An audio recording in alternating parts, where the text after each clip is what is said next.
நியூஸ்பிளிக்ஸ் நேயர்களுக்கு வணக்கம். நான் இசை. நேர்முக நிகழ்ச்சி நம்மோட திமுக செய்தி தொடர்பாளர் ரஜினி அவர்கள் இணைந்திருக்கிறார். பேசலாம். காலை 9 மணியிலிருந்து இரவு 12 மணி வரை ஜூன் 29 ஒரு நாள் மட்டும். டயா பூஸ்டர் சுகரை கண்ட்ரோல் பண்ணும், உங்க ஆரோக்கியத்தை மீட்டு தரும். சர்க்கரையை கட்டுப்படுத்துறதுக்கான எளிமையான வழிமுறை, இயற்கையான வழிமுறை. அனைத்து மருந்து கடைகளிலும் கிடைக்கும்.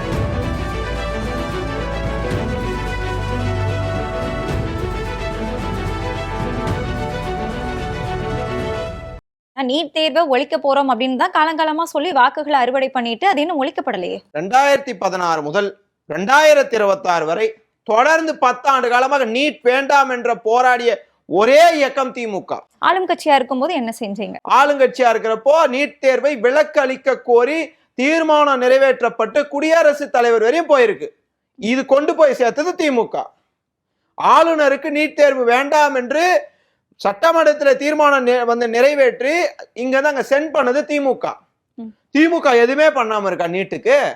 அப்ப இதை யார் முடிவெடுக்க சார்? அதான் நீட் வந்து தமிழ்நாட்டுக்கான பிரச்சனை, இந்தியாக்கான பிரச்சனை. அது இந்தியாக்கான பிரச்சனை போது யார் அதை முடிவெடுக்கணும்? அப்ப கூட தமிழ்நாட்டுக்கு விலக்களிக்க கோரியும் நாங்க வந்து தீர்மானம் நிறைவேற்றி இருக்கோம்.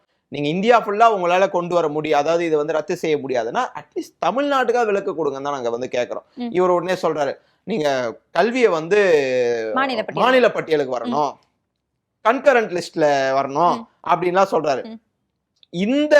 இதை வந்து அன்றிலிருந்தே நாங்க வந்து வலியுறுத்தின்னு வரோம்.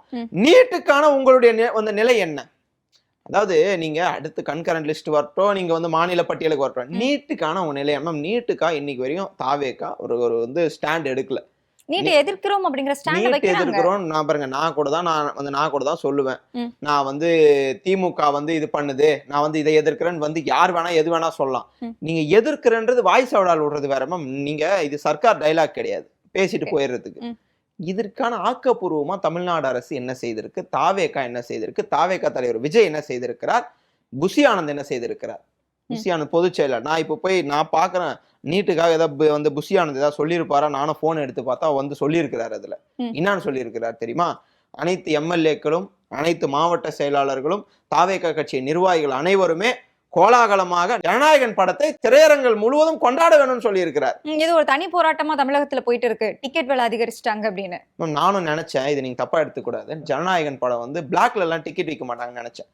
200 ரூபாய் டிக்கெட் 1000 ரூபாய் 2000 விற்க மாட்டாங்க. அது நான் ஏன் அப்படி நினைச்சேன்றத சொல்லிடுறேன். பிளாக்ல டிக்கெட் வித்தோம்னா இப்ப அமைச்சராவோ சட்டமன்ற உறுப்பினரோ ஆயிட்டாங்க. அப்ப நான் என்ன யோசிச்சேன், பரவாயில்லப்பா இவங்கெல்லாம் அங்க போயிட்டாங்க, இங்க விற்க ஆள் இருக்காது அப்படின்னு நினைச்சேன். ஆனா நான் வந்து நினைச்சதே இப்ப தப்பாயிடுச்சு. ஒரு மணி நேரத்துக்கு முன்னாடி ஒரு வீடியோ பார்த்தேன். 200 ரூபாய் டிக்கெட் 1000 ரூபாய்க்கு விற்கிறாங்க. 800 ரூபாய் இல்ல மேம், 1000 ரூபாய், 1000 ரூபாய், 1500 ரூபாய். இன்னைக்கு நைட்லாம் போனா 1500 ரூபாவா? அப்போ விஜய் அவர்கள் என்ன செய்து கொண்டு இருக்கிறார் மேம்? தமிழ்நாட்டு பிரச்சனைக்கு நீங்க அப்புறம் வாங்க, நீங்க தமிழ்நாடு பத்தி யோசிக்க மாட்டீங்க, நீங்க அதுக்கப்புறம் யோசிங்க. நீங்க முதல்வரா இருக்கிறீங்க, அப்புறம் வந்து யோசிங்க. நீங்க வெளியிடுகிற படம் பிளாக்ல டிக்கெட் வித்துனுங்கிறாங்க, இதை உங்களால தடுக்க முடியல. நீங்க இன்னைக்கு வந்து தமிழ்நாட்டை ஏதோ முதலமைச்சர் ஆயிடுங்க, கூட்டணி கட்சியோட ஆதரவோட முதலமைச்சர் ஆயிட்டீங்க. தமிழ்நாட்டை நீங்க எப்படி திருத்த போறீங்க? தமிழ்நாட்டை எப்படி வழிநடத்த போறீங்க? தமிழ்நாட்டுக்கான பிரச்சனைகளை நீங்க எப்படி முன்னெடுக்க போறீங்க? தொடர்ந்து திமுக மீது வன்மத்தை கக்கி கொண்டிருக்கக்கூடிய தாவேக்கா இதையெல்லாம் எப்படி கையாள போகுது? இன்னைக்கு ஊழல் இல்ல தொட்டவங்கள விட மாட்டேன் அதெல்லாம் சொல்றாரு சார். ஜனநாயகம் என்பது 800 ரூபா வாங்குறாங்க சார் ஒரு டிக்கெட்டுக்கு, அதிகமா? அதுக்கெல்லாம் என்ன சார் பாவம் சார், பாமர மக்கள். இவர் வேற புஷியான வேற டைலாக்கா விடுறாரு. எம்எல்ஏக்களை போய் ஒரு நாள் தொகுதி வேலையை போய் பாருங்க, தொகுதியில வளர்ச்சி திட்டங்களை செய்யுங்கன்னு சொல்ல எம்எல்ஏக்களுக்கு உத்தரவு போடுறாரு. ஜனநாயகன் படத்தை கோலாகலமா கொண்டாடுங்க, அதுக்கு எம்எல்ஏ வாக்கி வச்சிருக்காங்க. இப்படி எல்லாம் ஒரு பொதுச் செயலாளர், ஒரு கட்சியினுடைய பொதுச் செயலாளர், அவர் ஊரக வளர்ச்சித்துறை அமைச்சர், இவர் முதலமைச்சர், இதெல்லாம் பார்ப்பதற்கு வேடிக்கையா இருக்குது. தமிழ்நாட்டு மக்களுக்கு இது தலையெழுத்தேன்னு வாழ்ந்து கொண்டு இருக்கிறார்கள். அடுத்தெல்லாம் ஒரு தேர்தலாம் நான் சொல்றேன், அந்த இடைத்தேர்தலாம் வந்துச்சுன்னா ஓட விட போறாங்க.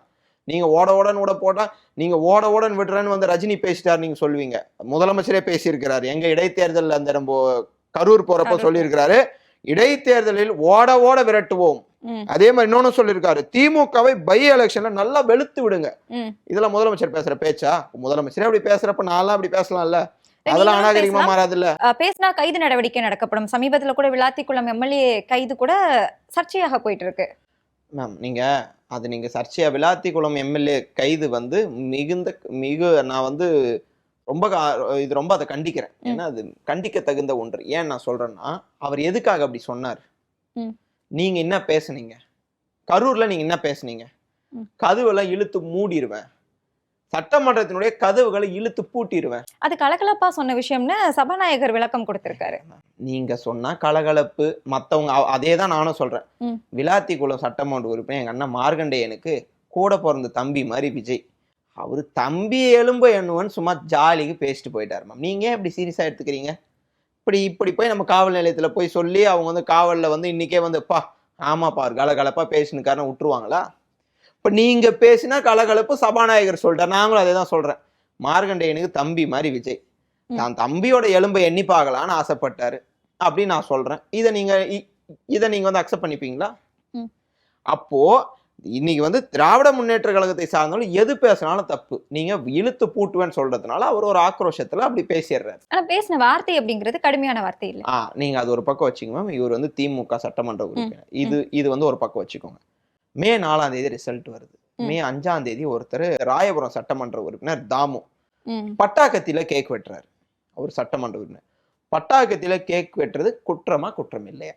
குற்றம் தான். இதுக்கு முன்னாடி ஒரு சில இளைஞர்கள் கூட கைது செய்யப்பட்டார். இன்னைக்கு வரையும் தாமு கைது செய்யப்பட்டாராம். இது மக்கள் பார்த்து கொண்டு இருக்கிற மக்கள் அவங்களே முடிவு பண்ணிக்கிட்டோம். தாமு இன்றைக்கு வரையும் சுதந்திரமா தான் சுற்றி கொண்டு இருக்கிறார். நீங்க டிஃபமேஷன் கேஸ் ஐயோ எலும்பை எண்ணிருவாருன்னு சொல்லிட்டாரேன்னு சொல்லிட்டு பொங்கி எழுறீங்களே, தாமு மீது என்ன நடவடிக்கை எடுக்கப்பட்டிருக்குது? இது தாவேகா. அடுத்து ஒருத்தர் ஸ்ரீவைகுண்டம் சட்டமன்ற உறுப்பினர், ஒரு பெண் வந்து சொல்றாங்க என்னை வந்து கூட்டு பாலியல் வன்கொடுமை செய்தார்கள். அந்த இருவருக்கும் அடைக்கலம் கொடுத்து என்னை வெளியெல்லாம் போய் சொல்லிராதமா, உனக்கு புஷி ஆனந்த் கிட்ட சொல்லி ஒரு அரசு வேலை வாங்கி தரேன்னு சொன்னவர் ஸ்ரீவைகுண்டம் சட்டமன்ற உறுப்பினர் சரவண அப்படின்னு அந்த பெண்மணி வந்து வெளியே வந்து பேட்டி கொடுத்த போதும், திமுக எதிர்கட்சி தலைவர் சட்டமன்றத்தில் இதை பேசிய போதும் இன்று வரைக்கும் மௌனம் காத்து அந்த சட்டமன்ற உறுப்பினர் போய் டயருக்கு ஆய்வு பண்ணுகிறார். என்னப்பா இது டயர் தேஞ்சிருக்கு, நல்லா போகுமா, இது போவாதா? டைவர்ட் பண்றாங்க. அப்போ இந்த 2 சட்டமன்ற உறுப்பினர்கள் மீது என்ன நடவடிக்கை எடுக்கப்படுது? நீங்க டிஃபமேஷன் கேஸ் பெருசா, பாலியல் வன்கொடுமை செய்யப்பட்டார்கள் என்பது பெருசான்னு பார்த்தா ஒரு பாலியல் வழக்கு தான் இருக்கிறதுல பெரிய வழக்கு. நீங்க அதுல சிக்கி இருக்கக்கூடிய ஒரு சட்டமன்ற உறுப்பினரை காப்பாத்துறீங்க. பட்டாக்கத்தில கேக் வெட்டின சட்டமன்ற உறுப்பினரை காப்பாத்துறீங்க. டிஃபமேஷன் கேஸ் என்பது 7 ஆண்டுகளுக்கு குறைவாக சிறை தண்டனை உடைய இது வழக்குகளுக்கு 41A ப்ரொசீட் பண்ணணும். நீங்க அதையும் ஃபாலோ பண்ணாத ஒரு 13 மணி நேரம் நீங்க என்ன விசாரிப்பீங்க? எஸ்பி ஆபீஸ்ல மார்கண்டேயன் 13 மணி நேரம் இருந்தார். 13 மணி நேரம் என்ன விசாரிப்பீங்க? இப்போ வீடியோ பாக்குறோம். அந்த வீடியோல அவர் பேசியிருக்காரு. ஏப்பா பேசுனது நீதானா? ஆமா நான் தான். என்னப்பா ஏதாவது சட்டமன்றத்துக்கு யாரையாவது அந்த ஆளை கூட்டின்னு போகலான்னு பார்த்தியா, போனை கொடு, யாருக்காவது அந்த மாதிரி ஆட்களுக்கு போன் பேசியிருக்காரான்னு பார்க்கணும். இதுதான் விசாரணை. இதுல இவ்வளவுதான் கேள்வியே இருக்கு. 13 மணி நேரம் அவர் என்ன விசாரிச்சீங்க? வெளியே வந்து ஒரு பேட்டி கொடுத்திருக்காரு. துப்பாக்கி முனையில் என்னை மிரட்டி இருக்கிறார்கள். குதிரை பேரத்திற்கு திமுகவை சேர்ந்தவர்கள் படியல. ஆல்ரெடி குதிரை பேரம் நடத்தின ஆட்கள் கிட்ட நான் சொல்றேன், அண்ணன் ஆஸ்டினிடம் குதிரை பேரம் நடத்தினார்கள், அவர் வந்து வரமாட்டேன்னு சொல்லிட்டாரு. அதற்கு பிறகு வேப்பநல்லி சட்டமன்ற உறுப்பினர் திமுக சட்டமன்ற உறுப்பினர் சீனிவாசன் கிட்ட பேசியிருக்காரு. அவரும் வரமாட்டா, அவருக்கு வந்து வாரிய தலைவர் எல்லாம் தரேன்னு சொல்லியிருக்காங்க. அவரு நான் வரமாட்டேன்னு சொல்லிட்டாரு. இப்படி திமுகவுடைய சட்டமன்ற உறுப்பினர்கள் கிட்ட அனிதா ராதாகிருஷ்ணன் அண்ணன் கிட்ட போன முறை அரெஸ்ட் அப்போ நீங்க வந்து தாவேக்காக வரணும்னு சொல்லி மிரட்டி இருக்காங்க. அவரே பேட்டியில சொல்லியிருக்காரு. குதிரை பேரத்துக்கு படியிலன்னொன்னே அதை இவங்க என்ன பண்றாங்கன்னா மிரட்டலாம், மிரட்டி வர வைக்கலாம்னு சொல்லி அண்ணன் மார்கண்டேயனையும் 13 மணி நேரம் மிரட்டி இருக்கிறார்கள். துப்பாக்கி முனையில வச்சு நீங்க தாவேக்காவுக்கு வரணும்னு மிரட்டுற அளவுக்கு தான் இருக்குதா? ஆமா, ராஜினாமா பண்ணணும்ல. அவங்களுக்கு 107ன்றது வந்து விஜய் தினம் தினம் தூங்க விட மாட்டேங்குதுன்னு கேள்விப்பட்டேன். 107 அப்ப நம்ம 118க்கு லாய்க்கு இல்லையா? அப்ப எப்படியா நம்ம ஆளை பிடிக்கணும்? ஆதரவு ஏற்கனவே இருக்கு, ஆட்சி அமைச்சிட்டாங்க, இதுக்கப்புறமும் ஏன் இவங்க ஒரு கூட்டணி கட்சியை நம்பல மேம். காங்கிரஸ் எப்ப கழட்டி விடுவாருன்னு தெரியாது. காங்கிரஸ் தனிமனமா இருக்க போகுது தமிழ்நாட்டுல, அது வேற விஷயம். பாஜகவுடைய அழுத்தத்தால் காங்கிரஸை கலட்டி விட துடித்து கொண்டிருக்கிறார் விஜய். அப்ப 107 அவங்க 4 இருக்கு. அந்த 4 கழட்டி விட்டாலும் நம்ம வந்து சர்வை பண்ணணும் அப்படின்னு பாக்குறாரு. அதுக்கு என்னன்னா ஒருத்தரையா ராஜினாமா பண்ண வச்சு அதிமுகவை இன்றைக்கு அதிமுக ஒரு கட்சியே இல்லாத அளவிற்கு கொண்டு போகக்கூடிய அளவிற்கு இன்றைக்கு விஜய் அவர்கள் செயல்பட்டு கொண்டு இருக்கா. ஒருத்தரா வந்து நிக்கிறாங்க அங்கிருந்து. அப்போ திமுக கிட்ட வேலை நடக்கல, அதனால மிரட்டி பாக்குறாரு. இந்த மாதிரி கைதுகளை எல்லாம் திமுக பார்க்காததல்ல. உங்களுக்கு நான் வந்து பேர் சொல்லணும்னா, எம்ஜிஆர் அவர்கள் திமுக இருந்து பிரிந்த போது இது கிருஷ்ணசாமின்றவர் நியமிக்கப்பட்டார். எம்ஜிஆர் கட்சியினுடைய மாநில அமைப்பாளராக நியமிக்கப்பட்டார். அப்போ அவர் பேசுறாரு, கருணாநிதி தலையை எம்ஜிஆர் உத்தரவிட்டார், கருணாநிதி தலையோடு நான் வருவேன்னு சொல்லி ஒரு பொதுக்கூட்டத்தில் பேசுறாரு. அன்னைக்கு ஆட்சியில இருந்தது தலைவர் கலைஞர் அவர்கள். அவர் மேல ஒரு வழக்கு போடல.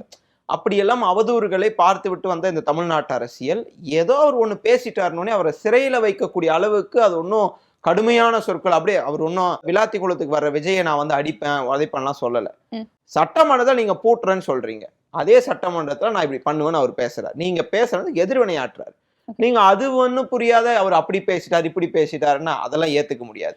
நீங்க அதுக்கு வந்து நீங்க வழக்கு போட்டு சிறையில தள்ளுறாலும் இன்னைக்கு வந்து இது கஸ்டடி எல்லாம் கேட்டிருக்காங்க 2 நாள். இது வந்து வெக்கக்கேடான ஒரு விஷயம். 2 நாள் கஸ்டடி எதுக்கு? கஸ்டடியில நீங்க என்ன பண்ண என்ன மேம் விசாரணை செய்ய மேம்? வீடியோ பேசி இருக்கிறது அவர் தான் ஒத்துக்கினாரு. இதுல என்ன விசாரணை இருக்கு? எனக்கு ஒண்ணுமே புரியல. டிஃபமேஷன் கேஸ்ல உங்களுக்கு என்ன விசாரணை இருக்கு? 2 நாள் கஸ்டடி உங்களுக்கு எதுக்கு? கஸ்டடி எடுத்து அவர் வந்து மிரட்டலாம், அவரை மிரட்டி எப்படியாவது தாவேகால சேர்க்கலாம் அப்படின்றதுக்காக தான் அந்த 2 நாள் கஸ்டடி. இதுக்கெல்லாம் திமுக அஞ்சு விட்டு ஐயோ கஸ்டடி எடுத்துட்டாங்க, நம்மளை மிரட்டுறாங்க, நாங்க தாவேகால வந்து சேருவோம் அப்படின்னு ஒரு நாளும் திமுகவுடைய அடிமட்ட தொண்டன் கூட சொல்ல மாட்டான்.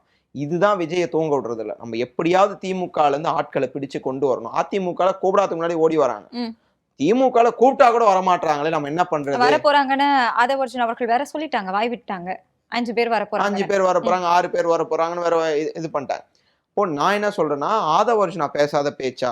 கடந்த ஆட்சியில எங்கள் முதல்வரை முட்டாள் முதலமைச்சர் என்ன, அதே மாதிரி கரூர்ல ஒருத்தர் இருக்கிறாரு செந்தில் பாலாஜின்னு ரவுடி பையன் அப்படின்னு ஆதவர்ஜுனா பேசி இருக்கிறார். ஆதவர்ஜுனா பேசாத வார்த்தையே இல்லை. கரூர் சம்பவம் வந்து முடிஞ்ச உடனே சொல்லி இருக்காரு, நேபாள் ஸ்ரீலங்கா போல ஒரு ஜென்சி புரட்சி உண்டாகும்னு சொல்லி அதே ட்வீட்டை அவர் டெலீட் பண்ணியிருக்காரு. அப்போ வன்முறையை தூண்டக்கூடிய அளவுக்கு யார் பேசினது? அவங்கெல்லாம் இன்னைக்கு அமைச்சர்களாக சுற்றி கொண்டிருக்கிறார்கள். ஆனால் சட்டமன்ற கதவுகளை பூட்டுவேன் என்று சொன்ன முதல்வருக்கு பதிலடி சொன்ன ஒரு சட்டமன்ற உறுப்பினர் இன்றைக்கு சிறையில் இருக்கிறார் என்று சொன்னால், இன்றைக்கு தமிழ்நாடு, உண்மையா சொல்றோம், தமிழ்நாடு என்பது தமிழ்நாடுக்குன்னு ஒரு மாண்பு இருக்கிறது, தமிழ்நாட்டுக்குன்னு ஒரு கலாச்சாரம் இருக்கிறது, தமிழ்நாட்டுக்குன்னு எங்க போனாலும் உலகத்துல எங்க போனாலும் தமிழ்நாட்டுக்குன்னு ஒரு பேர் இருக்குது. ஆனா விஜயனுடைய ஆட்சி காலத்துல தமிழ்நாடு பின்னோக்கி சென்று கொண்டு இருக்கிறது என்பது 2 மாசத்துலயா? இந்த 2 மாசத்துல ரொம்ப பின்னோக்கி போயிடுச்சு. சட்டம் ஒழுங்குலயும் சரி, சட்டம் ஒழுங்குல சிறப்பாக இருந்தது என்று பெயர் பெற்ற இன்னைக்கு எங்களுடைய திராவிட மாடல் ஆட்சியில இன்னைக்கு 2 மாசத்துல பின்னோக்கி சென்று கொண்டு இருக்கிறது. இதை விஜய் அவர்கள் உணர வேண்டும். இதெல்லாம் இன்னைக்கும் வாயை திறக்காத பத்திரிகையாளர்களை பார்த்தா ஓடக்கூடிய முதலமைச்சர், பத்திரிகையாளரை ஒரு பிரபல தொலைக்காட்சியின் பத்திரிகையாளரை 2 நாட்கள் காவல் அதிகாரிகள் ஒரு வந்து விசாரணை என்ற பேர்ல உள்ள உட்கார வச்சிருக்கிறாங்க. இது உட்கார வச்சு இன்னைக்கு வரையும் அவரோட போனை தரல. இதெல்லாம் யாரு சார் பண்ற வேலை உங்களுக்கு? திமுக ஆட்சியில கைது நடவடிக்கை எடுக்கப்படலையா? விசாரணைன்னு எந்த பத்திரிகையாளரை 2 நாட்கள் திமுக அரசாங்கத்துல வைத்திருந்தோம். 2 நாட்கள் திமுகல 2 நாளுப்பா போனெல்லாம் புடிங்கி வச்சுட்டு ஒரு பத்திரிகையாளர் விசாரணைன்னு பேர்ல உட்கார வச்சிருந்தோம். யாருன்னு ஒரு பேர் சொல்லுங்க. விசாரணை பேர்ல இருத்தி வைக்கல அப்படின்னாலும் டிஃபமேஷன் கேஸ் அதிகமா போடப்பட்டது தானே. போலீஸுக்கு ஃப்ரீ ஹேண்டுன்னு ஒண்ணு இருக்கு. நம்ம காவல்துறை என்பது அது ஒரு அட்டானமஸ் பாடி. காவல்துறையை நம்ம இன்ஃப்ளூயன்ஸ் பண்ணக்கூடாது. திமுக ஆட்சியில் அந்த மாதிரி எங்கேயுமே இன்ஃப்ளூயன்ஸ் நடக்கல. திமுக காரர்கள் தப்பு செஞ்சாங்களா, உடனே அவங்க மேலே ஆக்ஷன். திமுக ஆட்சியில அருண் IPS அவர்களை வந்து இன்ஃப்ளூயன்ஸ் பண்ணாங்க அப்படிங்கிற குற்றச்சாட்டும் இருக்கு. குற்றச்சாட்டு இருக்கு, நிரூபிக்கப்பட்டதா? இப்போ நான் அந்த நிரூபிக்கப்பட்டது தாவே காட்சியில ஒரே ஒரு எக்ஸாம்பிள் சொல்றேன். அந்த பாடகரை கைது பண்ணாங்க, கைது பண்ணிட்டீங்கன்னு உங்களுக்கு வந்து ஃபிளாஷ் நியூஸ் வந்துருச்சு. சட்டமன்றத்துல தகவல் வந்து சட்டமன்றத்துக்கு கூட்டின்னு போறீங்க. சட்டமன்றத்துக்கு கூட்டின்னு போறது தான் கைது பண்ண நடவடிக்கை எடுத்தா நீங்க சட்டமன்றத்துக்கு கூட்டின்னு போவீங்களா, காவல்துறை அதாவது காவல் நிலையத்துக்கு கொண்டு போவீங்களா?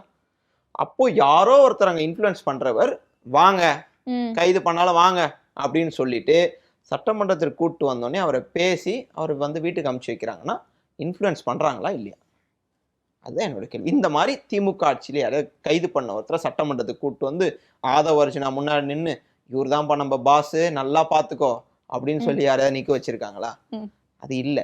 அப்போ இந்த அரசாங்கம் என்பது இது வந்து ஜனநாயகத்துக்கு நல்லதல்ல. ஜனநாயகம் என்பது மக்களால் தேர்ந்தெடுக்கப்பட்ட ஒருவர் மக்களை பாதுகாக்க வேண்டும். இன்றைக்கு இது சர்வாதிகார ஆட்சியாக மாறிக்கொண்டு இருக்கிறது. ஒன்னே ஒன்று அதுதான் நான் சொல்லுவேன். யாரு பேசினாலும் கைது, எதை பேசினாலும் கைதுன்னா கைது நடனா இன்னைக்கும் ஸ்டேஜுக்கு இன்னைக்கு இதற்கு பிறகு எந்த விவாதத்துக்கு நான் போனாலும் முட்டாள் முதலமைச்சர் தான் நான் பேச போறேன். ஏன்னா உதாரணம் ஆதவர்ஜுனா பேசியிருக்காரு, என் மேல வந்து வழக்கு போட முடியாது, வழக்கு போட்டா ஆதவர்ஜுனா உள்ள தள்ளணும். அதை வச்சு முட்டாள் முதலமைச்சர் இப்போ பேசுறாரு. தாவேகா வந்து புதிதாக வந்த கட்சி, அவங்களுக்கு நாகரிகம் அப்படிங்கிறது இருக்குதா இல்லையா நம்ம இனிமேதான் தெரிஞ்சுக்கோம். ஆனா திமுக அப்படி இல்லையே, அவங்க செய்யறதெல்லாம் நானும் செய்வேன். அது எப்படி சரியா இல்ல இருக்கும்? நீங்க அதாவது என்ன சொல்றீங்கன்னா, நீங்க ஆட்சிக்கு வர்றதுக்கு முன்னாடி எங்களுக்கு எல்லாம் தெரியும், நாங்க எல்லாம் தெரியும், மக்களுடைய உணர்வுகளை இப்போ வந்து இது பண்ணி வச்சிருக்கோம்லாம் சொல்லி பேசுறீங்க. ஆட்சி ஆள்றது நீங்க. இப்பயும் வந்து எங்களுக்கு அனுபவம் இல்ல. அனுபவம் இல்லாதனால நீங்க என்ன வேணா பேசிட்டு போலாமா? உங்களுக்கு அனுபவம் இருக்குல்ல, நீங்க சரியா பேசலாமே. நாங்க சரியா தானே இல்ல, பேசியிருக்கோம். இனிமே நான் முட்டாள் முதலமைச்சர்னு சொல்லுவேன்னு சொன்னதுக்கு சொல்றேன். ஆமா. அப்ப ஆதவர்ஜன ஏஜ்னா என்னோட ஏஜ் என்ன? அவர் வந்து 40 வயசுக்கு மேல அவர் வந்து வளர்ந்த விதத்தெல்லாம் பார்த்தா ரொம்ப ஹைட்டாலாம் இருக்கிற அவரு. எனக்கு தெரிஞ்சு 40 வயசுக்கு மேல இருப்பாரு. அவருக்கு அவரோட வயசுக்கே புத்தி இல்லாத நம்ம வந்து முட்டாள் முதலமைச்சர்ன்றாரு. என் வயசுக்கு நான் பேசல, என்ன தப்பு இருக்கு? இப்ப எங்க முதலமைச்சர் நீங்க முட்டாள் முதலமைச்சர்னா ரஜினி வேடிக்கை பார்க்கணும். உங்க முதலமைச்சர் நான் பேசினா என் மேல கேஸ் போடுவீங்களா? இதுதான் திமுக சொல்லி கொடுத்ததா? இதுதான் திமுக சொல்லி எதிர்வினை அவங்க என்ன பதில் சொன்னாலும் அதுக்கு நாங்க பதிலடி கொடுப்போம். அதுக்கு வாய முன்னு இருக்க முடியாது. அவங்க என்ன சொல்றாங்க, அதுக்குன்னு நீங்க வந்து நாகரிகமா இருக்கணும்னா நாங்க நாகரிகத்தை பேணி பாதுகாக்கிற இயக்கம் திமுக. அதுக்குன்னு ஆதவர்ஜனா எது பேசினாலும் வாய மூடிட்டுலாம் இருக்க முடியாது. நீங்க எது பேசினாலும் நாங்க திருப்பி பேசுவோம். அதுக்குன்னு திமுக வந்து திமுக நாகரிக அரசியல் பண்ணிட்டோம், திமுக எது பேசினாலும் ஆதவர்ஜனா எதுனாலும் பேசினோம் நாங்க அமைதியா இருக்கணும் அவசியம் கிடையாது. எங்க முதலமைச்சராக இருந்த போது நாங்கெல்லாம் அமைதியா இருந்தோம். அன்னைக்கு வந்து எதுவுமே பேசல. ஆனா இன்னைக்கு நாங்க ஏதாவது ஒரு சின்ன விஷயம் பேசினாலும் கைதுன்னா நாங்க இதுக்கப்புறம் திரும்பி அதே ஆயுதத்தை நாங்க வந்து இதை கையில எடுப்போம். அதான் சொல்றோம். இல்ல, இந்த இரட்டை வேடம் அப்படிங்கறத நம்ம ஆரம்பத்துல கேட்டிருந்தோம். அதே வேடத்தை தான் இப்போ பாஜக விஷயத்துல திமுக போடுது அப்படிங்கிற குற்றச்சாட்டு தேசிய அளவுல இருக்கு. எங்க போட்டுச்சு? நாடாளுமன்றத்துல டீலிமிட்டேஷன். நாடாளுமன்றத்துல என்ன பண்ணுச்சு? அங்க கூட மேகதாது விவகாரம் சம்பந்தமாக நாங்க வந்து பச்சை துண்டு போட்டு தான் உள்ள போய் உட்காந்துக்கிறோம். பாஜகவுக்கு ஆதரவா போய் பாஜக பிரதமர் மோடி பக்கத்துல அண்ணன் TR பாலு போய் உக்காந்து ஜி வாங்க ஜி நம்ம 2 பேர் தான் இதுக்கப்புறம் கூட்டணின்னு எங்கேயாவது போய் பேசி இருக்கிறாரா? இல்ல எங்கேயாவது பாஜகவோட ஒன்றிணைந்து செயல்படுவோம் திமுக சொல்லி இருக்குதா? வெளிப்படையா சொல்லல. நாங்க அன்னைக்கு நான் தான் 2016ல இருந்து இன்று வரைக்கும் பாஜக எதிர்ப்பு தான். திமுக வந்து பாஜக எதிர்ப்பு நிலைப்பாட்டுல உறுதியா இருக்கிற ஒரு இயக்கம். இன்னைக்கு வெளிப்படையா சொல்லலாம். எங்க ஏதாவது ஒரு நிகழ்வை சொல்லுங்க பாஜக கூட கை கோர்த்து இணைந்து இருக்குது திமுக. கடந்த ஆட்சியில டீலிமிட்டேஷனை ரொம்ப எரிச்சு பிளைண்டா நாங்க இதை எதிர்க்கிறோம் அப்படின்னு சொன்ன திமுக இப்ப நாங்க இறுதி நிலைப்பாட்டை சொல்லுவோம் சொல்லியிருக்காங்க. அது மசோதாவே இன்னும் தாக்கல் பண்ணல. மசோதாவை படிச்சு பார்த்த பிறகுதான் இதுக்கு ஆதரவு அளிக்கிறதா எதிர் நிலைப்பாட்டை எடுக்கிறதா நம்ம சொல்ல முடியும். மசோதாவே இன்னும் தாக்கல் பண்ணல. மசோதாவை முழுமையாக படித்து பார்த்த பிறகு தங்களுடைய நிலைப்பாட்டை சொல்லுவோம்னு சொல்றோம். ஆனா கடந்த முறை அப்படி இல்லையே. கடந்த முறை மசோதாவை படிச்சு பார்த்துட்ட பிறகுதான் நாங்க எங்க நிலைப்பாட்டை எடுத்தோம். அந்த மசோதாவை எரிக்கிறப்ப அந்த மசோதா நமக்கு தேவையில்லைன்னு சொல்லிட்டு ரிஜெக்ட் ஆனதுனால சந்தோஷப்பட்டு அன்னைக்கு பட்டாசு வச்சுலாம் கொண்டாடுனது உண்மைதான். அந்த மசோதாவை அதாவது படித்து பார்த்த பிறகுதான் நாங்க சொல்றோம். நாங்க படிக்காமலே எதையும் ஆமாப்பா எது செஞ்சாலும் எதிர்ப்பு அப்படின்ற நிலைப்பாட்டை யாருமே எடுமையா விஜய் எடுக்க மாட்டாரு. அதை விஜய் வந்து ஒரு கோப்புல அதாவது ஒரு கோப்பு வச்சிடுறீங்க, அந்த கோப்புல அவர் சைன் போட்டே ஆகணும். போடுவார் அவரு, அதை அவர் படிச்சு பார்க்கணும். அப்போ நீங்க விஜய்ன்றவர் மாதிரி நீங்க அது வேற. திமுகன்றப்ப திமுக வந்து படிச்செல்லாம் பார்க்க கூடாதுப்பா எதிர்க்கணும் அப்படின்னா எங்களுக்குன்னு ஒண்ணு இருக்கு 7.2 அந்த வந்து விகிதாச்சார அடிப்படையில இருக்கணும் டீலிமிட்டேஷன். அது இல்லாத பட்சத்துல திமுக அதை எதிர்க்கும். அதுதான் எங்க நிலைப்பாடு. இல்ல, இப்போ இந்த 7.2 இப்ப கொடுத்தாலுமே அதுக்கு அடுத்து இதனால பல பிரச்சனைகள் வரும். ஒரே நாடு ஒரே தேர்தல் வரும், அடுத்தடுத்த பிரச்சனைகள் வரும்ல, அதை நம்ம மனசுல வைக்கணுமே. இன்னைக்கும் எந்த முடிவும் திமுக எடுக்கல. இன்னைக்கும் சொல்றோம் டீலிமிட்டேஷன் பில்லு வரட்டும், அதை நாங்க பார்ப்போம். பார்த்து எங்களுக்குன்னு வந்து நாடாளுமன்ற உறுப்பினர் இருக்கிறார்கள், அவங்களாம் முடிவெடுத்து எங்களுடைய தலைவர்களுடைய ஒப்புதல் பெற்று அதை எதிர்க்கலாமா வேண்டாமா, இல்லை வந்து ஆதரிக்கலாமா வேண்டாமா என்ற நிலைப்பாட்டை எடுப்போம். ஆனால் ஒரு நாளும் இன்னைக்கும் சொல்லிட்டு வந்திருக்கோம் நாடாளுமன்றத்துல, ஒரு நாளும் மேகதாதுவில அணை கட்ட விட மாட்டோம். காங்கிரஸ் எதிர்க்கிறது இல்லையா நீங்க சொல்றது? காங்கிரஸ் ஆமா, தமிழ்நாட்டுக்கு எதிர்த்து அதுதான் நான் சொல்றேன். நீங்க எதிர்நிலைப்பாடுல தமிழ்நாட்டு மக்களுக்கு எதெல்லாம் பாதிப்பு ஏற்படுத்துதோ அது காங்கிரஸா இருந்தாலும் சரி பிஜேபியா இருந்தாலும் சரி எல்லாத்தையும் திமுக எதிர்க்கும். நீங்க காங்கிரஸ் என் கூட கூட்டணியில இருக்கிறப்பயும் சொல்லியிருந்தா அந்த மேகதாது வேண்டாம். இன்னைக்கு இந்த மாணவருடைய போராட்டத்தை அடக்கி ஒடுக்க பார்க்கறது என்ன தெரியுமா? அதுல ஒரு 10 பேர் டிக்கெட் வாங்கி படம் பார்க்க போவான். அவன் போராட்டம் உட்காந்தா நமக்கு நாளைக்கு லாஸ் ஆகும். இல்ல, படம் பார்க்க போற மாணவர்கள் இந்த கூட்டத்துல இல்ல, அதையும் தெளிவுபடுத்தணும். இல்ல அதையும் இல்ல, யாராவது இல்ல, சப்போஸ் அவங்க வீட்டுல இருந்தா என்ன யோசிப்பாங்க? ஏதோ புது படம் வந்திருக்காதுனா இன்னும் முதலமைச்சர் நடிச்சிருக்காரா போய் பார்க்கலாம்டா அப்படின்னு சொல்லி ஒரு 10 பேர் போவான். அவன் போராட்டம் வந்துட்டான்னா அங்க நமக்கு லாஸ் ஆகுமேன்றதுக்காக நம்ம போய் ஒரு ஜெயிலு கீழுன்னு காமிச்சு கைது நடவடிக்கை எடுத்து பார்த்தா அவங்க ஆட்டோமேட்டிக்கா போயிடுவாங்கன்றதுக்கான நடவடிக்கையான எனக்கு தோணுது. அது என்னுடைய தனிப்பட்ட கருத்து தான். நான் அந்த மாதிரி யோசிக்கிறேன். ஏன்னா இந்த அரசாங்கம் வந்து இன்னைக்கும் நடிகர் சங்கத்தினுடைய தலைவராக தான், அதாவது விஜய் ரசிகர் மன்ற தலைவராக தான் புஷி ஆனந்த் இருக்கிறார். இன்னைக்கு விஜயும் இன்னைக்கு பார்த்தா ஒரு நடிகராக தான் எனக்கு தெரிகிறார். அது மற்றவங்களுக்கு எப்படினாலும் தெரியும். இன்னைக்கு வரையும் அவர் எனக்கு முதல்வராக தெரியல. ஏன்னா முதல்வருக்குரிய தகுதிகள் ஒண்ணு கூட நான் அவர்கிட்ட பார்க்கல. அது என்னுடைய தனிப்பட்ட விருப்பம். முதல்வராக விஜய் அவர்கள் செயல்பட்டு இருந்தால் அவருக்கு முதல்வராக இருந்து எதிர்கட்சியில இருக்கக்கூடிய திமுகவை சார்ந்தோம்னா நான் வந்து பதிலடி சொல்லியிருப்பேன். இன்னைக்கு அவர் வந்து நடிகராகத்தான் இருக்கிறார். இன்றைக்கும் நடித்து கொண்டு இருக்கிறார். கொடுக்கக்கூடிய ஸ்கிரிப்டை வெளியில வந்து ஒரு வாரம் ப்ரிப்பேர் பண்ணிட்டு வந்து பேசுறாரு. நீங்க மக்களுக்குடைய பிரச்சனை எதுவுமே வேணாப்பா, நான் வந்து பேசுறேன்பா அப்படின்னா செய்தியாளர் வந்து சந்திக்கணும். நீங்க செய்தியாளரை பார்த்தாவே பயம் உங்களுக்கு. அதனால சில செய்தியாளர்கள் மீது நேற்று முன்தினம் நினைக்கிறேன் செய்தியாளர்கள்லாம் வந்து மைக்கு எடுத்துட்டு போறாங்க, ரவுடின்றார் அந்த காவல் அதிகாரி. இன்றைக்கு வரையும் எத்தனை செய்தியாளர்கள் மீது இவர்கள் வந்து இந்த மாதிரிலாம் பேசியிருக்காங்கன்னு தெரியல. இப்போ செய்தியாளர்கள், பத்திரிகையாளர்கள் இவர்களை எதிராக செயல்பட்டு கொண்டிருக்கு. இந்த மாதிரி ஒரு அரசாங்கத்தை தமிழ்நாடு பார்த்ததில்லை. இதுவரையும் இந்த மாதிரி ஒரு வந்து இன்னொரு படி போய் மேல போய் சொல்லணும்னா இந்த மாதிரி ஒரு கேவலமான அரசாங்கத்தை தமிழ்நாடு பார்த்ததில்லை. இந்த அரசாங்கம் எப்படி இருந்தாலும் 5 வருடம் அப்படிங்கறத மக்கள் முடிவு பண்ணது. அந்த 5 வருடத்தை நாங்க மக்கள் முடிவு பண்ணல. சாரி, மக்கள் முடிவு பண்ணல. நீ மக்கள் முடிவு பண்ணல. 5 ஆண்டுகள் தாவேக்கான் மக்கள் முடிவு பண்ணல. 107 வாக்கு போட்டிருக்காங்க. 107ன்றது மக்கள் முடிவு பண்ண நம்பரா? மக்கள் அதாவது 118 தான் மெஜாரிட்டி. மக்கள் தந்தது 107. அப்போ மக்கள் முடிவு பண்ணதுன்னா என்ன தெரியுமா நடந்திருக்கணும்? கவர்னர் ஆட்சி வந்திருக்கணும். மக்கள் முடிவு பண்ணது தமிழ்நாட்டில் நடந்திருக்கணும்னா மாண்புமிகு முதலமைச்சர் விஜய் அவர்களே தூங்குறப்ப இதெல்லாம் நீங்க வந்து நினைச்சுன்னு படுக்கணும். 107 தான் உங்களுக்கு கொடுத்தது. 108 ஒன்று நீங்க ரிசைன் பண்ணிட்டீங்க. மக்கள் உண்மையாகவே மக்களுடைய பீப்புள் மேண்டேட்னா தெரியுமா? நீங்க வந்து அமைதியா உக்காரணும், கவர்னர் ஆட்சி வரணும் தான்.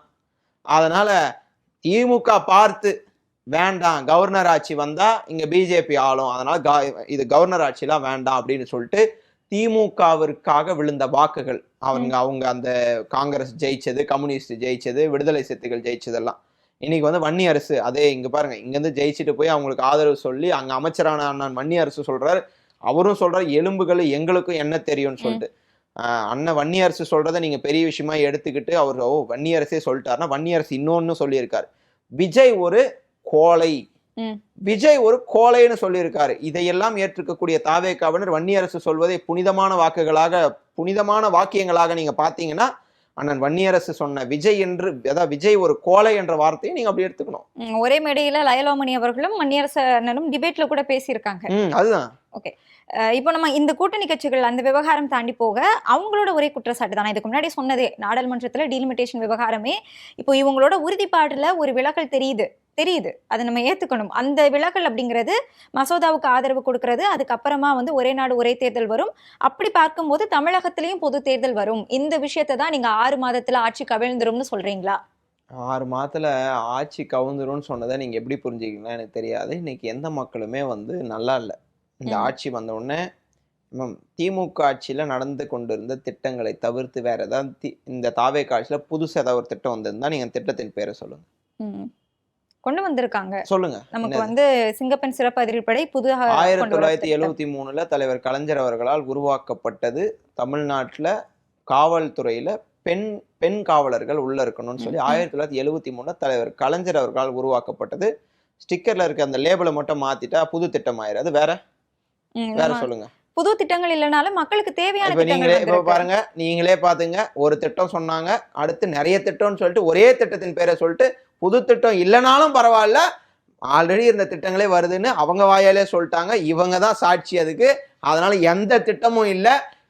அதாவது பழைய திட்டங்கள், திமுக ஆட்சியில தொடங்கிய பழைய திட்டங்களை ஸ்டிக்கர் ஒட்டி, அதாவது ஸ்டிக்கர் மட்டும் விஜய் அரசுன்னு ஒட்டின்னு அதே திட்டத்தை தொடர்ந்து வருகிற இந்த அரசாங்கம் மக்களுக்கு தேவையில்லை, மக்கள் வேண்டாம். இந்த அரசாங்கத்துக்கு தெரியாம ஓட்டு போட்ட யாராவது எலெக்ஷன் முடிஞ்சு வரலாற்றுல ஓட்டு போட்டு வந்து ஐயோ தெரியாம போட்டமேன்னு சொன்னதா வரலாறு இல்லை. புது வரலாறு 2026 தேர்தலில் இன்றைக்கு படைத்து கொண்டிருக்கார் விஜய். அதுவே சந்தேகமா தான் இருக்கு. ஒரு சில இன்ஃபுளுசர்கள் எல்லாம் வந்து பேசுறது 2 மாதத்திலே எப்படி அவங்க முடிவெடுத்து இப்படி பேச முடியும் அப்படின்னு சொல்றாங்களே. நீங்க நடத்துகிற ஒரு கேவலமான ஆட்சிக்கு அந்த மக்களே சாட்சி. நீங்க மக்கள் வெளியே வந்து சொல்றாங்களே இந்த ஆட்சி நமக்கு வேண்டாம், இந்த மாதிரி வந்து மக்களுக்கு பிரயோஜனம் இல்லாத ஒரு ஆட்சி. அதாவது மின்வெட்டு வந்து ஆட்சிக்கு வந்து 20 நாள் 30 நாள் வந்து தலைவிரித்து ஆடியது. இன்னைக்கும் வந்து நிறைய இடத்துல மின்வெட்டு தொடர்கிறது. இதற்கெல்லாம் யார் காரணம்? இல்லையா? திமுக ஆட்சியில இல்லையான்னா திமுக ஆட்சியில இருந்துச்சு. 10 மணி நேரம் 11 மணி நேரம் 1 மணி நேரம் 2 மணி நேரம் இந்த மாதிரிலாம் கிடையாது. ஒரு 10 நிமிஷம் போகும் 5 நிமிஷம் போகும். அது ஸ்டார்டிங்ல இருந்துச்சு. ஏடிஎம் ஆட்சி திமுக ஆட்சிக்கு வர்றப்ப இருந்துச்சு. திமுக ஆட்சி முடிகிற போது மின்வெட்டே இல்லாத மாநிலமாக தமிழ்நாடு இருந்தது. நீங்க வேணா கேட்டு பாருங்க, யார் வேணா கேட்டு பாருங்க. 2026 திமுக ஆட்சி விட்டுட்டு போற வரையும் மின்வெட்டே கிடையாது. அப்படி மின்வெட்டு இருந்தாலும் பிரியர் நோட்டீஸ் கொடுப்பாங்க. இந்த டைம்ல வந்து மின்வெட்டு வந்து செய்ய போறோம், இதற்கு காரணம் இதுதான் சொல்லிட்டு. ஆனா இன்னைக்கு கேட்டா வந்து பீஸ் கேரியர் திமுக எடுத்துன்னு போயிட்டான்றாங்க. இதெல்லாம் ஒரு சாக்கா? அன்னைக்கு அண்ணன் சிவசங்கர் கூட அழகா பேசினாரு. பீஸ் கேரியரை காலில் எடுத்துட்டு போனாங்க. அந்த வீடியோல சிசிடிவி ஃபுட்டேஜ்ல வருது. ஆனா கரண்ட் போறது அந்த நைட்டு. அதுக்கு இடைவேளையில என்ன நடந்துச்சுன்னு கேட்டிருக்காரு. அதனால இந்த மாதிரி ஒரு காமெடி மின்சாரத்துறை அமைச்சர் நிர்மல்குமார், இன்னைக்கு நிர்மல்குமார் வந்து டெய்லியும் ஒரு பிரஸ் மீட் வந்து கொடுக்குறாரு. 2 கோடி ரூபாய் எங்கேயோ வந்து கைப்பற்றி இருக்கிறார்கள் காவல்துறையில. அது ஈவினிங் தான் பிரஸ் ரிலீஸ் வருது, 2 கோடி ரூபாய் கைப்பற்றி இருக்கிறார்கள் சொல்லிட்டு. மதியானம் நிர்மல்குமார் பேட்டி கொடுக்குறார், 2 கோடி ரூபாய் பிடிச்சிருக்கிறாங்க, செய்தி வருது அப்படின்றார். அப்போ காவல்துறை அதிகாரிகள் வெளியிடுவதற்கு முன்பாக காவல்துறை அதிகாரிகள் நிர்மல்குமாருக்கு வந்து சொல்றாங்களா அந்த 2 கோடி ரூபாய் பிடிச்சிருக்கோன்னு? நீங்க தான் நம்ம வந்து இப்போ வந்து பேசிட்டு இருந்தோம் சொன்னா இன்ஃபுளுன்ஸ் பண்றாங்க அப்படின்னு சொல்லிட்டு. தாவேகா அரசும் காவல்துறை இன்ஃபுளுன்ஸ் பண்ணுது. நிர்மல்குமார் அவர்கள் காவல்துறையை இன்ஃபுளுன்ஸ் பண்றாரு. இன்னைக்கு சட்டத்துறையை கையில வைத்திருக்கக்கூடிய அந்த நிர்மல்குமார், அவர் மீது வழக்கே இல்லையா, அவர் மேல 420 வழக்கெல்லாம் இருக்கு. அந்த மாதிரி வழக்குகளை வாங்கி நில அபகரிப்பு புகார்ல சிக்கிட்டு வந்தவர் தான் நிர்மல்குமார். இன்னைக்கு நிர்மல்குமாருடைய உத்தமர் மாதிரி வந்து பேசுறாரு. அதாவது கட்சி தாவலுக்கென்று கட்சி தாவி போன அதிக கட்சி தாவியவருக்கு விருது வழங்கக்கூடிய விழா நடத்திட்டால், உண்மையா சொல்றேன், அந்த விழா யாராவது நடத்தினா சொல்லுங்க, நான் வந்து நாமினி பண்றேன். அதுக்கு சரியான ஆள் நிர்மல்குமார் தான். அவர் போகாத கட்சியே கிடையாது. திமுக மட்டும் அவர் வரல, மத்த எல்லா கட்சிக்கும் போயிட்டு வந்துட்டார். எல்லா கட்சிக்கும் போயிட்டு வந்து உத்தமர் மாதிரி பேசுறாரு. இன்னைக்கு வந்து அது திமுக அரசாங்கத்துல எதுவுமே சரியா நடக்கல, தாவேகாயிடமிருந்து எம்எல்ஏக்களை பறிக்க பாக்குறது திமுக, இந்த மாதிரி டைலாக் எல்லாம் பேசிட்டு போறாரு. பறிக்க வேண்டிய அவசியம் திமுக கிடையாது. இங்க இருந்து அங்க இழுக்கக்கூடிய வேலையே சிடி நிர்மல்குமார் பேசியிருக்காரு. அதாவது சிடிஆர் நிர்மல்குமார் வந்து நடத்தி இருக்கிறார். அதுக்கு உதாரணம் அண்ணன் நயினார் நாகேந்திரன். அவர் சொல்றாரு, நிர்மல்குமார் பெரும்பான்மை நிரூபிக்கிறப்ப எத்தனை பேருக்கு போன் பண்ணார் நான் சொல்லவான்னு கேட்கிறாரு. எத்தனை பேருக்கு போன் பண்ணி நிர்மல்குமார் சொல்லணும். நீங்க உத்தமர் மாதிரி பேசுறீங்க. இந்த ஆட்சியில டெய்லியும் பார்க்கக்கூடிய முகங்கள் ஒன்னே ஒண்ணு, சிடி நிர்மல்குமார் வெளியே வந்து பேசுறாரு. ஆதவ் பிரஸ் மீட்லாம் தர்றதில்ல, முதல்வர் பிரஸ் மீட் தர்றதில்ல. புஷி ஆனந்து கேமரா பார்த்தே ஓடுறாரு. நான் இட்டுன்னு போனோம் அப்படின்னு சொல்லிட்டு ஓடிடுறாரு. இதுல பேசக்கூடியவர்கள் வெளியே வந்து மக்களுக்காக இதெல்லாம் செய்யறோம்னு சொல்லி பேசக்கூடியவர்கள் இல்லை. அதே மாதிரி அந்த இதுக்கு அமைச்சரா இருக்காரு, அந்த டாஸ்மாக் அமைச்சரா இருக்காரு விக்னேஷ், எனக்கு 3 மணி நேரம் லீவ் வேணும்னு கேட்கிறாரு. எதுக்குப்பான்னு கேட்டா ஜனநாயகன் படம் பார்க்கணுன்றார். இப்படிப்பட்ட அமைச்சர்கள்லாம் பாக்குறப்போ இவர்கள் அமைச்சர்களா இல்ல நம்ம ஏதாவது காமெடி ஷோ பார்த்துக்கிறோமான்னு எனக்கு சந்தேகமா இருக்கு. இப்படிப்பட்ட அமைச்சர்கள் தான் இன்னைக்கு வந்து இருக்கிறாங்க. இந்த ஆட்சி இப்படியே போச்சுன்னா எப்படி வந்து நீடிக்கும்? அதான் அது பாக்குற மக்களுக்கே தெரியும், இந்த ஆட்சியெல்லாம் நீடிக்குமா? அதாவது இப்படியெல்லாம் இருக்காங்களே, இதெல்லாம் வந்து நீடிக்குமா?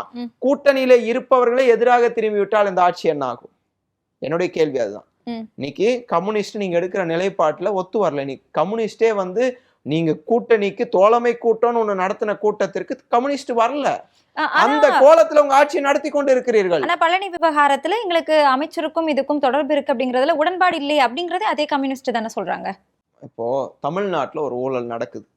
அந்த ஊழல் ஒரு HRNCக்கு சம்பந்தப்பட்ட லேண்ட்ல நடக்குது. அதற்கு யார் காரணம்? அந்த துறை காரணம். அந்த துறைக்கு இது அமைச்சராக இருக்கக்கூடியவர் தான் அதற்கு காரணம். நீங்க சரியா இருந்தா அதிகாரிகள் சரியா இருப்பாங்க, அதிகாரிகள் சரியா இருந்தால் ஊழல் நடக்காது. அப்போ ஊழல் நடந்திருக்கு. லோகேஷே தெளிவா சொல்றாரு பேட்டியில, சார் தவறு நடந்திருக்கா இல்லையா? ஆமா சார் தவறு நடந்திருக்கு. ஒத்துக்குனீங்களே, அதற்கு யார் காரணம்? தவறு நடந்திருக்கு, ஊழல் நடக்கல அப்படிங்கிறாங்க. இப்ப தவறு நடந்திருக்குன்னா 100 கோடி ரூபாய் தவறு நடந்திருக்கு. 100 கோடி ரூபாய் தவறு நடக்கிறப்ப அது தவறு தான், ஊழல் கிடையாது இல்ல. 100 கோடின்றது ஏதோ ஒரு 100 ரூபாய், அது வந்து தவறா நம்ம எடுத்துக்கலாம், அது வந்து ஊழல் கிடையாது.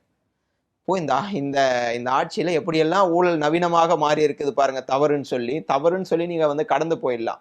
ஆனா ஊழல் நடந்திருக்கு. தொட்டா விட மாட்டேன், தொட்டவங்களையும் விட மாட்டேன், தொட்டவங்களையும் விட மாட்டேன்னா ஃபர்ஸ்ட் உங்களை நீங்களே அரெஸ்ட் பண்ணிக்கணும். இதற்கு முதலமைச்சரா இருக்கிறோம் நீங்க தமிழ்நாட்டுல. விஜய் அவர்கள் எந்த மாதிரியான ஆட்சியை முன்னெடுத்து கொண்டு போறார்? ஏதாவது வந்து இப்போ நீங்களே சொன்னீங்க புது விதமான திட்டங்கள் கேட்டால் ஏதோ இல்லைன்ட்டீங்க. அப்படி இருக்கிறப்போ நீங்க மக்களுக்காக செய்யணும்னு வந்துட்டு என்ன இதுவரையும் செஞ்சிருக்கீங்க, இதுக்கப்புறம் என்ன செய்ய போறீங்க? ஊழலை ஒழிச்சிட்டேன்னு சொல்றீங்க. நாங்க எங்க அமைச்சர்கள்ல யாரு தப்பு பண்ணாலும் விட மாட்டேன்னு சொல்றீங்க. ஒருத்தர் வந்து மாத்திரையை நெருக்கிறேன்னு சொல்லிட்டு எதையோ ஒண்ணு வந்து இது கட் பண்ணிட்டு இருக்காரு. அவர் இன்னைக்கும் சுதந்திரமா தான் இருக்கிறாரு. பாட்டில வச்சு தஞ்சாவூர் சட்டமன்ற உறுப்பினர் நடு ரோட்ல பீர் பாட்டில் வச்சு டான்ஸ் ஆடி அது இருக்கிறாரு. தேர்தலுக்கு முன்பு. தேர்தலுக்கு video. முன்பு அவர் வச்சு ஆடினா அவர் வந்து நல்லவர். தேர்தலுக்கு பிறகு அவர் ஆடலாம் பொய்யா. தேர்தலுக்கு முன்பு என்ன தப்பு பண்ணாலும் அவர் உத்தமர். மரிய வெளிச்சம் வீடு பூந்து அடிக்கிறாரு தேர்தலுக்கு முன்பாக. தேர்தலுக்கு முன்பாக அப்படி பண்ணவருக்கு நீங்க நிதியமைச்சர் கொடுத்திருக்கீங்க. நீங்க தேர்தலுக்கு முன்பாக நீங்க பண்ணாரு நீங்க சொல்றீங்க. அப்பயும் நீங்க அப்பயும் அவருக்கு சீட்டு கொடுக்குறீங்க. அவர் தப்பு பண்ணியிருக்காரு. இப்ப நீங்களே சொல்றீங்க தேர்தலுக்கு முன்பாக அவர் வந்து டான்ஸ் ஆடி இருக்காரு பீர் பாட்டில் வச்சுன்னு சொல்லிட்டு. அப்ப அவருக்கே நீங்க சீட்டு கொடுத்தீங்க. அப்ப ஏன் சீட்டு கொடுத்து நீங்க சட்டமன்ற உறுப்பினர் ஆயிருக்காரு? இப்போ நீங்க மரிய வெளிச்சம் வந்து வீடு பூந்து அடிச்சிருக்காரு.